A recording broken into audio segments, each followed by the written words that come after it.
Bonjour à toutes et à tous, j'espère que vous allez bien en cette fin d'été, un peu avant la rentrée. Aujourd'hui, je vous propose une petite vidéo pour faire le tour du jardin potager, en commençant par la zone A derrière moi, puis la zone B et enfin la zone C au fond, et peut-être même un petit passage dans la serre froide si on a le temps, si ça ne rallonge pas trop la vidéo, pour vous montrer tout ce qu'on récolte encore durant cette fin d'été, qui vont nous permettre du coup de tenir l'automne et l'hiver en termes d'autonomie alimentaire végétale, et puis les nouvelles cultures qui ont été implantées au jardin potager. Allez, c'est parti! Permaculture au jardin, c'est par ici.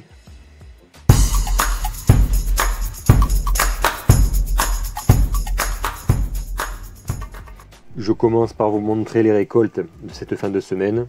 Comme on peut le voir, il y a un peu de tout.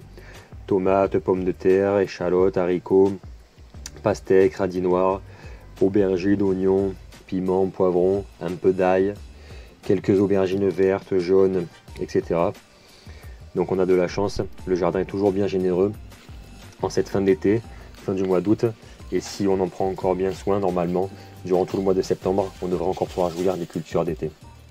Donc on attaque avec la partie A du jardin. Comme on peut le voir, les allées, on les distingue même plus. Il y a tellement de végétation, les courges et les courgettes ont pris leur place. Ça commence ici avec les courges tromba, qui ont ces formes si singulières. Moi, ça me fait bien rire au jardin. Elles ont tout un tas de formes rigolotes. À la fin de l'année, quand on va tout cueillir, je ne sais pas comment est-ce qu'on va réussir à les faire tenir dans une brouette tout ensemble.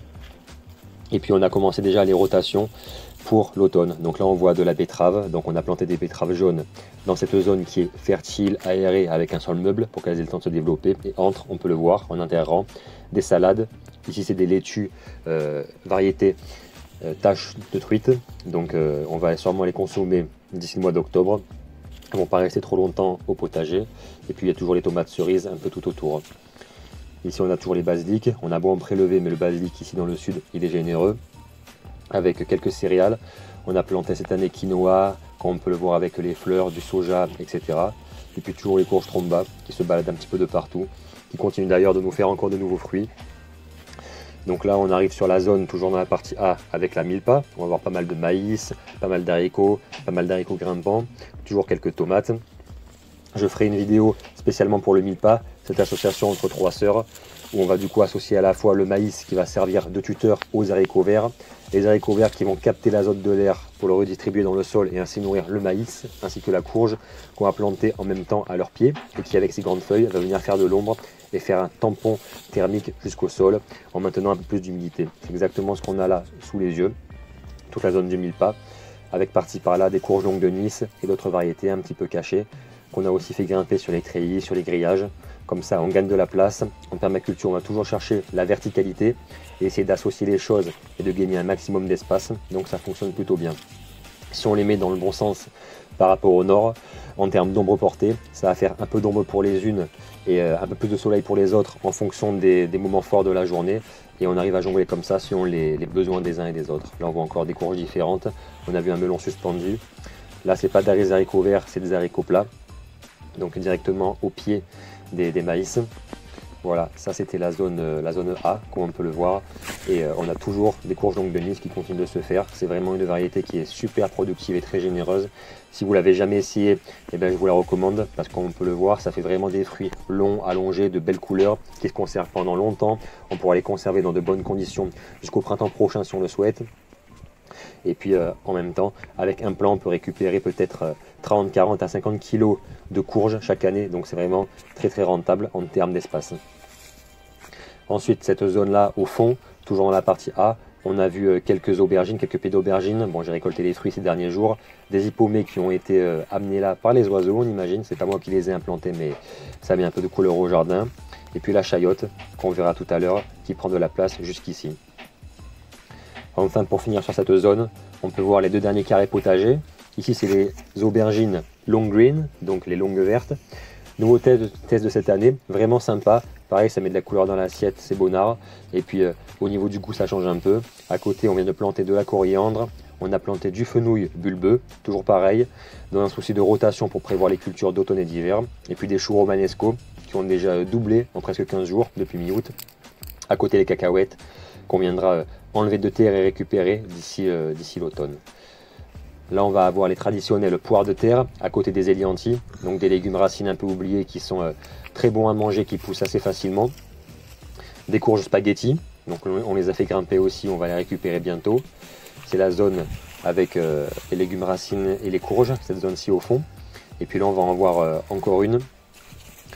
Donc celle-ci elle nous a fait un beau fruit dans le jardin. Et puis en fait la courge a traversé le grillage et puis elle est partie dans le champ de pivoine cultivé en culture bio de l'agriculteur d'à côté. Et donc il y a une grosse courge dans le champ d'à côté aussi. Donc elle a réussi à aller nous faire ça là-bas. Pour l'instant les sangliers ne sont pas passés, donc tant mieux. Au pied du plaque minier de l'arbre à kaki, on a mis de la consoude qu'on prélève tout le temps pour fabriquer nos mulches, nos paillages organiques végétaux qui sont bien riches. Et puis là, de ce côté-là encore, on voit l'allée qui n'est plus, avec toutes les cucurbitacées qui ont pris la place, les melons, les pastèques de l'autre côté, etc. En plus, on a les hippomées qui ont poussé spontanément, donc ça prend vraiment de la place au niveau vertical, en plus des tomates, en plus du reste. Donc on se retrouve aussi voilà, avec des courges qui finalement courent entre les Eleagnus et entre la butte qu'on peut voir ici. Et donc il faut enjamber tout ça, tenter de cueillir ce qu'on peut avec les haricots kilomètres au fond. Ensuite on passe à la partie B du jardin, donc la seconde partie. Ici c'est la zone des tomates, avec les courges qui sont venues s'inviter dans la partie, on le voit. Encore des nouvelles courges longues de Nice qui sont en train de se faire. En quelques jours c'est fou comme ça explose, fin ou début septembre chaque année. Toujours des courges supplémentaires, c'est vraiment généré comme variété, à côté des Red Zebra. Et puis juste là, du coup, on va essayer d'associer les éliantis qui vont grimper et puis à côté les tomates. Donc ça, c'est la zone de tomates cultivées que je vous ai déjà montré, la variété de ma grand-mère qui m'a été léguée et que je reproduis chaque année, avec à leurs pieds des soucis, du basilic, des œillets d'Inde, des cosmos de l'autre côté, etc. On essaie toujours d'associer. Et puis là, on ne le voit pas trop entre les interrangs des tomates, mais on a déjà planté des betteraves. Là on a un avocatier, j'aime bien mettre des avocatiers un peu partout dans le jardin, quelques noyaux par-ci par-là. Celui que j'ai planté il y a quelques années commence à nous donner pas mal d'avocats chaque automne, donc j'espère qu'on en aura d'autres. Et puis on passe par derrière à la zone où on a encore quelques poires de terre, et puis encore et toujours des tomates. Cette fois-ci c'est des variétés centiflores, donc des variétés de tomates cerises jaunes qui produisent abondamment. Et à leurs pieds, on peut voir ici qu'on a des céleri raves, donc qui sont encore en terre, qui seront prélevés bientôt aussi pour être mangés en purée. Ça c'est une variété de tomates que je fais chaque année aussi, la cerise violette. Elle fonctionne bien par chez moi. Et puis toujours les fleurs de calendula que j'ai prélevées pour faire les huiles à la maison. Ici c'est un petit choucal, donc on va le laisser se développer tranquillement puis on prélèvera ses feuilles bientôt. Encore des betteraves, cette fois-ci des rouges qu'on est venu semer au début de l'été, donc on les voit. Et puis des jaunes qu'on a plantés récemment. J'ai fait quelques plants à un ami pépiniériste qui m'a fourni. Et puis voilà, il reste encore quand même quelques pieds de poivrons. Quelques pieds de poires de terre qu'on sortira de la zone à partir de l'automne. Et ici on a la chayotte qui prend bien sa place, quand on peut le voir, la taille du pied, qui a repoussé tout seul en spontané cette année. Et enfin on passe à la partie C, la partie tout au fond du jardin. Donc là on peut voir un plant de blette multicolore rouge qui a poussé tout seul spontanément en plein milieu de l'allée. C'est dire la résilience de la graine. Donc celle-ci on va la conserver précieusement et puis la laisser monter en graines l'année prochaine et les reproduire aussi. Ici c'est les buttes un peu à l'abandon où on a planté les pommes de terre. Il y a un petit moment de ça, courant mars. Donc on a récolté la plupart des pommes de terre, les autres on va les récolter au fur et à mesure. Pas la peine de le faire tout d'un coup, de toute façon c'est bien conservé aussi dans les buttes pour l'instant. Et puis là on a planté des melons, donc des melons au Jean, c'est des melons verts en fait d'été qui ont un goût très sucré qui rappelle un peu le fruit de la passion, c'est délicieux, au pied des pommiers. Donc là on voit qu'ils se sont un petit peu fait piquer par les carpocaps qui les ont attaqués, mais on peut quand même les consommer le matin. On met des morceaux dans nos bols ou alors directement en kéfir, en boisson fermentée.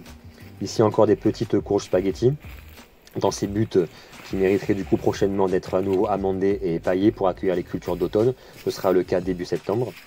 Et puis enfin sur la toute dernière butte on voit les nouveaux poireaux donc qu'on a semés et qui commencent à bien se développer.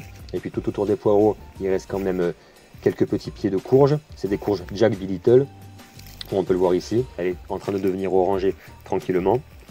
Et puis sur les côtés de la butte, on a planté encore des blettes multicolores.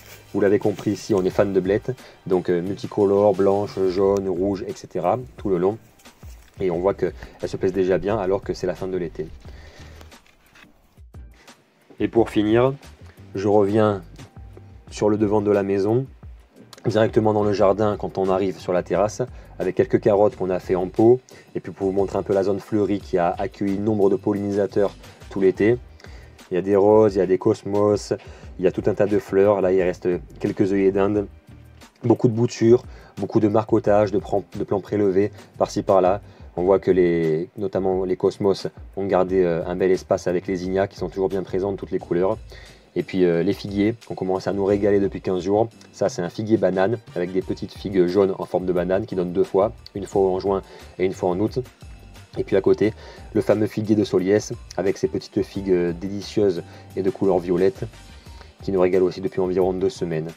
On a la pépinière au pied de ces figuiers, donc pas mal de boutures, pas mal de plants qu'on nous a aussi offerts. Divers types de goyaviers, divers types d'avocatiers, etc. Et puis juste ici, les plus beaux, les plus colorés, les zinnias orange, où il y a toujours des bourdons qui viennent se balader et butiner, avant d'aller faire un petit tour très rapide dans la serre froide et vous montrer une culture qui prend pas mal de place. Et ici c'est encore un avocatier comme vous le voyez, on en a vraiment mis de partout tout à l'heure. Nous voici donc dans la serre. On va pas faire tout le tour, ce serait trop long. Simplement pour vous montrer ces patates douces. Là, en tout, il n'y a que 4 plants de patates douces. Donc tout ce feuillage par terre, c'est des patates douces et vous montrer un peu la vigueur et la vivacité de ces plants. Et puis là, c'est notre bonbon en fait chez nous. On a de la canne à sucre, donc on la fait pousser. Et puis après, on va l'utiliser pour la mâchouiller parce que ça a vraiment un goût de sucre naturel. À bientôt sur la chaîne.